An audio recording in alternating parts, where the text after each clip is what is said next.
오늘 우리 함께 나누실 말씀은 이사야 61장 1절부터 11절 말씀입니다. 이사야 61장 1절부터 11절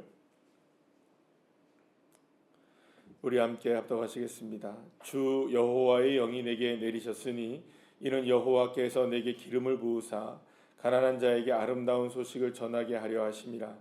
나를 보내사 마음이 상한 자를 고치며 포로된 자에게 자유를, 갇힌 자에게 노임을 선포하며 여호와의 은혜의 해와 우리 하나님의 보복의 날을 선포하여 모든 슬픈 자를 위로하되 무릇 시온에서 슬퍼하는 자에게 화관을 주어 그 죄를 대신하며 기쁨의 기름으로 그 슬픔을 대신하며 찬송의 옷으로 그 근심을 대신하시고 그들의 의의 나무 곧 여호와께서 심으신 그 영광을 나타낼 자라 일컬음을 받게 하려 하심이라. 그들은 오래 황폐하였던 곳을 다시 쌓을 것이며 옛부터 무너진 곳을 다시 일으킬 것이며 황폐한 성읍 곧 대대로 무너져 있는 것들을 중수할 것이며 외인은 서서 너희 양떼를 칠 것이요 이방 사람은 너희 농부와 포도원지기가 될 것이나 오직 너희는 여호와의 제사장이라 일컬음을 받을 것이라. 사람들이 너희를 우리 하나님의 봉사자라 할 것이며 너희가 이방 나라들의 재물을 먹으며 그들의 영광을 얻어 자랑할 것이라. 너희가 수치 대신에 보상을 배나 얻으며 능욕 대신에 몫으로 말미암아 즐거워할 것이라. 그리하여 그들의 땅에서 갑절이나 얻고 영원한 기쁨이 있으리라. 무릇 나 여호와는 정의를 사랑하며 불의의 강탈을 미워하여 성실히 그들에게 갚아주고 그들과 영원한 언약을 맺을 것이라. 그들의 자손을 문 나라 가운데에 그들의 후손을 만민 가운데에 알리리니 무릇 이를 보는 자가 그들은 여호와께 복받은 자손이라 인정하리라. 내가 여호와로 말미암아 크게 기뻐하며 내 영혼이 나의 하나님으로 말미암아 즐거워하리니 이는 그가 구원의 옷을 내게 입히시며 공의의 겉옷을 내게 더하심이 신랑이 사모를 쓰며 신부가 자기 보석으로 단장함 같게 하셨음이라. 땅이 싹을 내며 동산이 거기에 뿌리는 것을 돋게 함같이 주 여호와께서 공의와 찬송을 모든 나라 앞에 솟아나게 하시리라. 아멘. 할렐루야. 이제 오늘 이사야 61장의 말씀으로 저희들이 들어가면서 또다시 이제 하나님께서는 이스라엘 백성들을 어떻게 바라보고 계시는지, 이스라엘 백성들을 왜 하나님이 이렇게 축복하려고 하시는지, 또 이스라엘 백성들을 향해서 어떤 위로의 그 모습들을 드러내시기를 원하시는지에 대한 부분들을 또다시 말씀해 주시는 것을 보게 됩니다. 어제도 이제 말씀을 통해서 이사야 60장 후반부의 말씀을 통해서도 우리에게 주셨던 말씀은 이스라엘 백성들이 모든 민족 위에 뛰어난 민족이 될 것이다. 결국에는 이제 많은 사람들이 지금까지는 이스라엘 백성들이 너무나 힘겨운 상황에 있었지만 이 모든 것들을 하나님이 보상하실 것이고 반드시 또 이런 모든 것들이 역전의 역사가 일어나게 될 것이다라는 것을 또 말씀하셨습니다. 자, 그런데 오늘의 이제 본문의 말씀에서 이르러서는 이사야가 등장을 합니다. 하나님이 이사야에게 말씀하셨던 것이 어떤 말씀이었느냐, 내가 왜 지금 어떤 말씀을 내가 이스라엘 백성들에게 선포하고 있는지를 분명하게 이제 이야기합니다. 그래서 오늘 본문 1절 말씀을 보시면 주 여호와의 영이 내게 내리셨으니, 이게 나라는 건 누굽니까? 바로 이사야 선지자를 이야기합니다. 그래서 이사야 선지자가 하나님의 영을 받아서 하나님의 뜻을 따라서 선포하게 하신 겁니다. 어떤 것을 선포하게 했느냐? 여호와께서 내게 기름을 부으셔서 선포하게 하신 게 뭐냐? 이건 그냥 누구의 뜻이라는 겁니까? 그러니까 이 인간이 얘기하는 게 아니고 사람 그 이사야가 얘기하는 게 아니라 하나님의 영이 임한 선지자인 이사야를 통하여서 선포하게 하신 말씀이라는 겁니다. 그러니까 이걸 그냥 사사로이 말하는 것도 아니고, 이거를 그냥 그렇다고 여러분들 이걸 누가 전한다고 해서 이사야가 책임질 수 있는 말일까요? 뭐 생각해 보시면 여러분들 이사야가 책임질 수 있는 말이 아니잖아요. 뭐 예를 들어서 너희를 뭐 이스라엘 백성들을 다시 본토에 오게 하겠다, 뭐 성전을 재건하게 하겠다, 포로에서 노임을 받게 하겠다, 막 에덴 동산 갖게 하겠다. 이걸 지금 여러분들 솔직히 말하면 이게 이사야가 감당할 수 있는 이야기일까요, 아닐까요? 절대 아니죠. 뭐 감당할 수 있는 이야기가 아닌 겁니다. 그런데 이렇게 이 모든 이야기들을 이스라엘 백성들에게 선포하게 하신 것은 그냥 이사야라는 어떤 인간, 사람이 선포한 얘기가 아니라 하나님의 기름 부음을 받은 선지자가 이 말씀을, 하나님의 말씀을 대언하게 하시는 것이다. 이렇게 얘기하는 거죠. 그러니까 사랑하는 여러분, 저와 여러분에게 있어서도 오늘 이 시간에 그런 게 여러분들에게, 저와 여러분의 믿음이어야 합니다. 목사로서 저도 오늘 이 새벽에 선포하는 이 말씀이 그저 그냥 사사로이 인간의 말이면 여러분 이건 얼마나 쓸데없는 말입니까? 여러분, 우린 모두가 다 불행한 거죠. 왜 불행한 걸까요? 이 새벽에 일어나서 주님 앞에 나와서 예배하는데 사사로운 말로 전한다. 이거 여러분들 전하는 자도 불행한 거고 듣는 여러분도 불행한 거 아니겠습니까? 그러니까 저도 오늘 이 시간에 선포를 하는 이 말씀이 믿음을 갖는 거죠. 이게 인간의 목사라는 사람, 인간이라는 존재로서의 여러분들에게 선포하는 말. 그러면 여러분, 제가 책임을 질 수 있나요, 없나요? 못 지는 말입니다. 그러나 이게 하나님의 말씀이면 제가 책임질 일이 없죠. 저는 그런 말씀이 되기를 축복합니다. 저 스스로에게도 원하고 여러분들에게도 그런 말씀이 되기를 원합니다. 그래서 오늘 이 말씀이 성령의 은혜 가운데 주님이 주신 말씀이 되어서 이 말씀이 여러분들에게도, 저와 여러분 모두에게도 생명의 말씀이 되시는 그런 은혜가 있기를 소망합니다. 주님 뭐라고 말씀하시느냐? 가난한 자에게 아름다운 소식을 전하게 하려 하심이라. 나를 보내사 마음이 상한 자를 고치며 포로된 자에게 자유를, 갇힌 자에게 노임을 선포하며 여호와의 은혜의 해와 우리 하나님의 보복의 날을 선포하며 모든 슬픈 자를 위로하게 하셨다. 그러니까 이사야가 지금, 사실은 이사야는 절망입니까? 뭐 희망입니까? 사실은 상황은 절망이죠. 그런데 이 절망 속에서도 계속해서 하나님의 희망을 선포할 수 있는 이유가 여기 있는 겁니다. 지금 이사야가 지금 쭉 하나님의 말씀을 또 듣고 또 하나님의 마음을 알고 이스라엘 백성들에게 전하면서 정말로 지금 어려운 상황이란 말이에요. 이스라엘 백성들이 이제 포로로 끌려가서 어마어마한 일을 당하게 되고 또 엄청난 고통을 당하게 된다는 걸 누가 압니까? 지금 이사야가 안단 말이에요. 그럼에도 불구하고 이 말씀을 선포하는 이유는 그게 끝이 아니라는 걸 알기 때문인 거죠. 만약에 이게 끝이라면 여러분들 선포해봐야 뭐 하겠습니까? 만약에 이 하나님이, 그러니까 말하자면 이스라엘 백성들을 버리는 것으로, 자, 나랑 너랑 관계가 이제 끝이다. 난 너희들을 더 이상 손보지 않겠다. 그래, 너희들 알아서 살아라 하면서 호적파라 하면서 그냥 끝하면 여러분 더 이상 소망이 있습니까? 없습니까? 이스라엘에게는. 자기들이 알아서 하는 거죠. 그럼 이사야 선지자가, 뭐 이사야 선지자든 뭐 나중에 예레미야 선지자든 어떤 선지자든 이런 말을 할 필요가 있나요, 없나요? 없죠. 이제는 끝났으니까. 그럼 소망이 없으니까 더 이상 이야기할 이유가 없는 겁니다.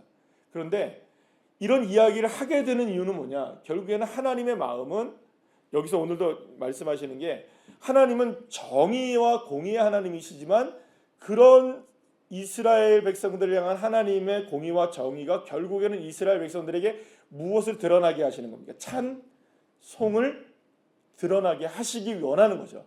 그러니까 이 공의와 정의를 통하여서 이스라엘 백성들을 얼마나 사랑하시는지에 대한 부분이 증명이 되어서 역시 누구시다? 여호와 하나님이시다. 이거를 지금 선포하게 하는 것이 누구에게 주어진 사명입니까? 이사야 선지자에게 주어진 사명이에요. 그러면 이거를 돌이켜 생각해보면, 오늘의 우리를 생각해보면 저에게 주어진 사명은 뭘까요, 여러분들? 뭐 제가 감히 이사야라고 말할 수는 없지만 하나님이 저를 통하여서 선포하게 하시는 말씀이 여러분들에게 소망이 될 것을 아니까, 할렐루야, 주님이 하게 하실 걸 믿으니까, 이런 확신을 가지니까 선포하게 하시는 거죠. 제가 될까 안 될까, 뭐 아무리 생각해도, 인간적으로 생각을 해봐도 여러분 끝이 안 보이는 싸움을 하고 계시는 것 같아요. 제가 다 보니까. 그러면 제가 봐도 이게 각이 나옵니까, 안 나옵니까? 진짜 이건 안 될 것 같다. 이거는 뭐 지금까지도 했는데 안 될 것 같다. 여러분, 그러면 여러분 제가 이렇게 선포하겠죠. 여러분, 오늘 새벽에 나와서 기도하시는 거 고마우나 뭐 될지 안 될지 모르는데 한번 기도는 해보시죠. 이게 차라리 여러분들 합리적인 선택이죠. 왜냐면 제가 책임 안 져야 되니까요. 그 제가 책임을 안 지려면 이렇게 말하는 게 제일 좋습니다. 뭐 여러분들이 기도를 열심히 하시면 될지도 모르겠고, 여러분들이 기도를 뭐 좀 덜 하시면 뭐 하나님이 보시고 마음에 안 드실 수도 있습니다. 뭐 그건 여러분들이 알아서 하시고 이제부터 알아서 하시면 되겠습니다. 뭐 이렇게 하면 저 책임 질까요, 안 질까요? 저 책임 안 집니다. 그래야죠, 여러분들. 제가 책임질 일이 없으면 제가 책임을 안 져도 되는 겁니다. 그런데 똑같이 책임을 안 져도 사랑하는 여러분, 이렇게 책임을 안 지는 거는 정말 하나님을 믿지 않는 거죠. 똑같이 책임을 안 져도 누가 책임을 지시면 됩니까? 하나님이 책임을 지시면 됩니다. 그럼 그건 믿어야죠. 제가 선포하는 사람이. 이사야 선지자도 그런 겁니다. 이사야 선지자도 이스라엘 백성들을 향한 하나님의 마음을 확실히 아는 겁니다. 지금 이스라엘 백성들이 지금 처한 환경이 이렇다 할지라도 확실히 아는 거예요. 반드시 하나님이 이스라엘을 회복시키신다. 이거는 뭐 하나님이 하시는 일이시다. 하나님이 위로하게 하신다. 그래서 지금의 형편과 사정은 이스라엘 백성들이 엄청난 지금 멸망의 상황이지만 이사야는 믿고 있는 겁니다. 하나님 살아계시고 하나님 역사하시고 그분이 나에게 말씀하신 것이니 반드시 어떻게 된다? 하나님 보복하실 것이고 회복시켜 주실 것이고 은혜의 해가 이스라엘 백성들에게 임하게 될 것이고 슬픈 이스라엘 백성들을 위로하게 하실 것이고 고쳐지게 하실 것이고 마음도 고쳐지게 하시고 자유도 주실 것이고 나중에 보면 여러분들 어떤 이야기가 나옵니까? 자녀들 여러분들 그 7절 말씀에 뭐 여러분들 그 보시면은 어떤 얘기가 수치를 배나 받게 될 것이고 보상을 받게 될 것이고 땅에 갑절을 받게 될 것이고 9절 말씀 여러분들 보시면 문나라 백성들 가운데 후손을 만민에게 알리게 하리니 우리가 정말 원하는 거 아니겠습니까? 그죠? 네. 할렐루야. 네. 나뿐만 아니라 우리의 후손 자녀들까지 그리고 또 9절 말씀에 마지막에 뭐라고 얘기하십니까? 우리가 복받은 자라 인정을 받을 것이다. 아멘. 이게 이제 하나님이 하시는 약속하시는 거예요. 여러분 이스라엘 백성들의 지금 형편으로 보자면 이게 말이나 되는 말일까요? 안 되는 말일까요? 요만큼이라도 가능성이 보일까요? 안 보일까요?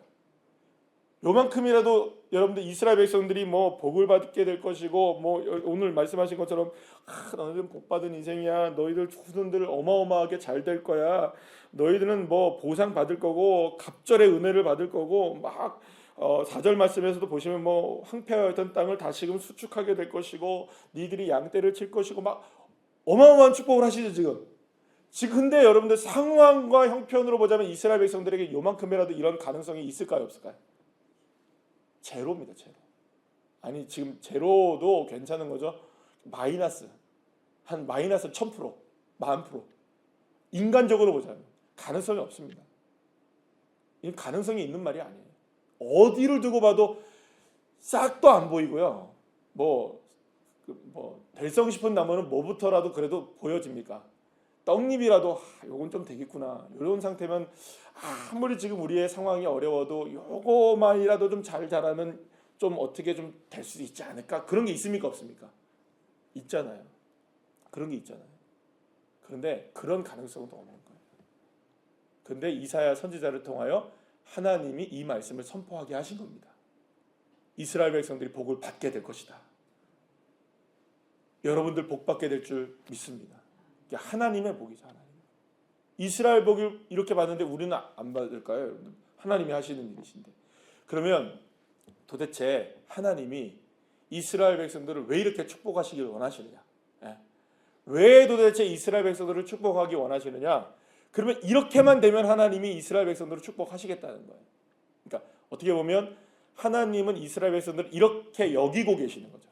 그러니까 어떤 존재로 여기고 계시는 거예요. 두 가지 존재가 나오는데 오늘 본문에 그러니까 하나님이 보시기엔 이스라엘 백성들은 이런 존재야. 너희들은. 그러니까 내가 너희들을 이렇게 여기고 있어. 만약에 너희들이 이렇게만 되면 내가 원하는 대로 그러니까 이사 선지자를 통해서 말씀하시는 거죠. 하나님이 보실 때에 이스라엘 백성들이 이런 존재인데 이런 존재만 된다면 이러한 놀라운 회복의 역사와 이런 일들은 얼마든지 일어날 수 있다는 것만 일어납니까? 일어납니다. 그럼 뭘까요, 여러분들? 자, 6절 말씀 보시면 오직 너희는 여호와의 제사장이라 일컬음을 받을 것이라. 할렐루야. 이스라엘 백성들을 하나님은 뭘로 바라보고 계시는 겁니까? 제사장 나라로 바라보고 계시는 거예요. 그러니까 제사장이란 뭘까요, 여러분들? 하나님 앞에 예배하는 자죠. 결국 하나님을 예배하는 마음과 뜻을 다해서 영과 진리로 누구를 예배하는 자입니까? 제사장. 하나님을 예배하는 자가 제사장인 거예요. 그러니까 하나님은 이스라엘 백성들이 모두가 다 어떤 사람이 되기를 원합니까? 마음과 뜻을 다해서 하나님을 예배하는 자가 되기를 원합니다. 그런 제사장이 되기를 원합니다. 사랑하는 여러분, 저와 여러분에게도 하나님이 원하시는 게 딱 이겁니다. 하나님이 베드로전서 2장 여러분들 말씀에 보시게 되면 어떤 말씀을 하십니까? 주님께서 우리에게 너희는 왕같은 제사장이요 거룩한 나라요 택하신 족속이요 거룩한 나라요 왕같은 제사장이라. 주님 이런 말씀 하십니까? 안 하십니까? 베드로전서 2장 9절 말씀이죠. 그러니까 이게 성경이 앞과 뒤가 정확하게 맞아떨어지는 게 이런 놀라운 은혜예요. 여러분들. 저와 여러분을 그냥 사람으로 보지 않으시고 저와 여러분 뭘로 바라보고 계시냐? 왕같은 제사장으로 바라보고 계시는 거예요. 하나님을 예배하는 자, 정말 누구만 예배하는 자, 하나님을 예배하는 자. 그러니까 하나님을 예배한다는 게 어떤 의미를 갖고 있을까요, 여러분? 하나님을 예배한다. 자, 오늘 이 시간도 하나님을 우리가 예배하죠? 네, 하나님을 예배하죠. 하나님을 예배한다는 건 어떤 의미를 갖고 있을까요? 여러분이 하나님을 예배한다는 의미는, 자 보시면 하나님을 예배하는 거는 하나님을 예배한다는 건 하나님을 기쁘게 하는 거죠. 우리가 누구를 기쁘게 해야 됩니까? 하나님을 기쁘게 하는 거예요. 근데 우리의 예배 가운데에 많은 경우의 문제점은 어떤 게 문제점이 있냐면요, 우리가 하나님을 예배하는 것이 아니라 하나님이 우리를 좀 즐겁게 해주셔야 돼. 기쁘게 해주셔야 돼. 우리를 좀 위로해 주시고 능력도 우리에게 좀 주시고, 그러니까 우리가 하나님께 영광을 돌리는 예배자가 아니라, 그러니까 제사장을 생각해 보시면 됩니다. 제사장이 제물을 가지고 하나님 앞에 제물을 태운단 말이에요. 그러면 그 연기가 온통 연기가 이제 올라가면서 누구를 기뻐하는 거예요. 제사장은요, 여러분 죽을 맛입니다. 여러분들 왜 죽을 맛일까요? 피비린내 나는 여러분들 그 각을 떼고 이게 여러분들 하나님이 기뻐하실 일이 아닌 거예요. 지금 그러니까 내 입장에서 본다면 난 죽겠는 거예요. 이거 다 각 띄고 막 하고 막 연기 나고 막. 근데 누구는 좋아하시는 겁니까? 하나님이 좋아하시는 그거를. 그럼 제사장의 의무는 뭘까요? 제사장은 오직 예배할 때 뭘 원하는 걸까요? 하나님이 기뻐 받으시면 되는 거죠. 하나님이 기뻐하시면 되는 거죠. 그럼 여러분, 나의 모습은 별 필요 있나요, 없나요? 내가 어떻게 되는 건 문제가 아무것도 없는 거예요, 제사장은요. 그러니까 내가 어떻게 되는 거는 아무런 상관이 없는 거예요. 오직 누구만 기뻐하시면 됩니까? 하나님만 기뻐하시는 예배자가 됩니다. 근데 우리는 온통 예배할 때 여러분들이 그렇다는 게 아니라 우리의 예배 가운데 많은 경우가 어떤 예배가 되려는 마음일까요? 내가 은혜를 받아야죠, 그죠? 여러분 은혜 받으셨습니까? 내가 은혜를 받아야 되는 예배. 은혜를 안 주면 그날 예배는 예배였을까요? 안 예배였을까요? 안 예배인 거죠. 그럼 그게 진짜 예배였을까요? 하나님 보시기에. 그러니까 하나님이 우리에게 원하시는 예배는 우리가 상한다 할지라도, 우리가 아파할지라도 누구만 기뻐하시면 됩니까? 연기를 마시고 난리가 나서 내가 정말 괴롭고 막 힘들어도 누구만 기뻐하시면 됩니까? 하나님이 기뻐하시면 되는 예배, 그 예배가 진짜 예배겠죠. 그러니까 제사장으로서의 예배를 얘기하는 겁니다. 그러니까 사랑하는 여러분, 저와 여러분이 그냥 예배자가 아니라 제사장의 예배가 되시기를 축복합니다. 그런 예배가 되셔야죠. 두 번째는 어떤 존재냐? 10절 말씀에 보시면 이렇게 얘기해요. 공의를 겉옷을 내게 더하심이 신랑이 사모를 쓰며 신부가 자기 보석으로 단장한 같게 하려 하십니다. 그러니까 하나님과 이스라엘 백성, 그러니까 이스라엘 백성들을 하나님이 놓지 못하시는 이유가 어디 있는 거예요 지금? 어떤 의미인지 아시겠어요, 여러분들? 하나님이 보시기에는 이스라엘 백성들을 그저 그냥 자녀 정도로 바라보는 것도 물론 맞죠.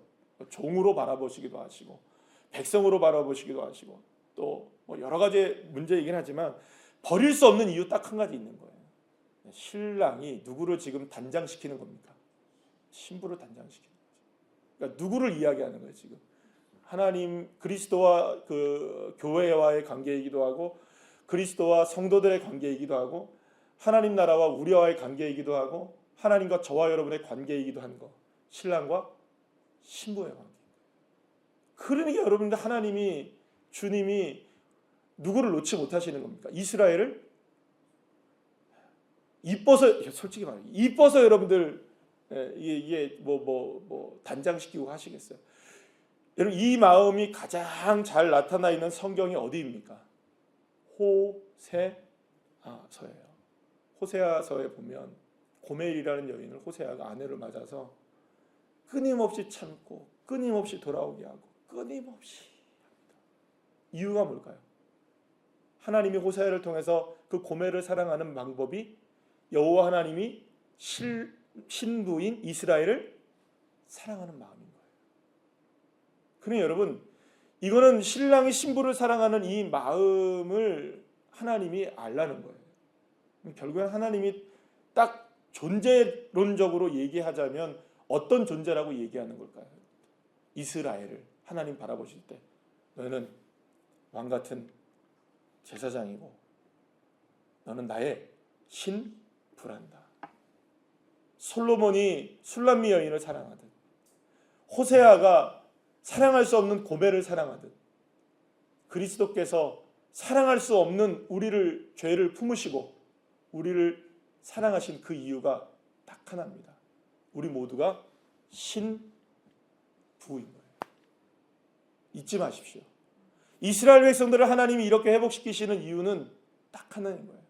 하나님이 예배받으시길 원하시고 하나님이 놓지를 못하시는 거예요.